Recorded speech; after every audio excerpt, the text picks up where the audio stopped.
Դանակը հասել է ոսկորին, որ հանդիպմանը ուղիղ հրապարակային ժուրնալիստների ներկայությամբ այդքան բաց տեքստով բացատրվի մեր իշխանություններին, թե ինչ է նշանակում Ռուսաստանի հետ կապերի վատթարացումը։ Եվ եթե դա այդպես չի, այդ խոսույթը ինչու առաջացավ, այդ հաստատումները նախագահի մակարդակով Ռուսաստանի Դաշնության ինչի հրապարակային արվեցին, այդ բոլոր հարցերը իսկապես օրակարգի վրա առաջացել են այս իշխանությունների պատճառով, չէ՞։ Բայց իրենք կարծում են այդ ամեն ինչը կարող է։ Իրենք եկել են ժողովրդի աչքին թոս փչելու, սա է հարցը, գիտեք ինչ, շատ պարզ բան կա։ Իրենք մինչև հիմա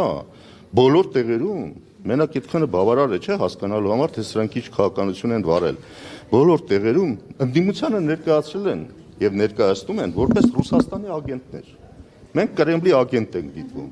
Եվ այն բոլոր մարդիկ, ովքեր այսօր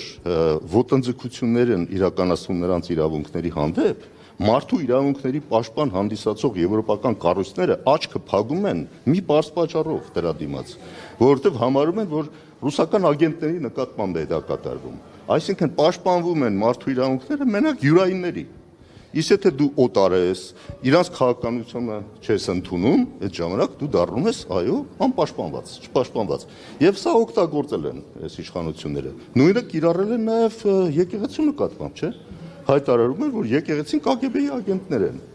Այսինքն սրանով այն բոլոր պրակտիկան, որ գոյություն ունի նույն Եվրոպայի խորհրդում,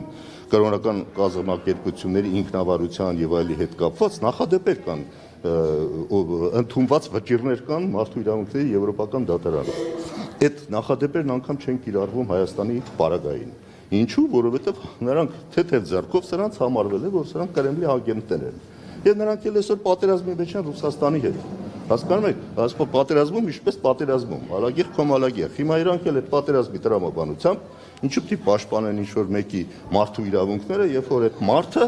իր հակառակ ճամբարում է գործում, իրենց դեմ է գործում, ըստ սրանց ներկայացրածի։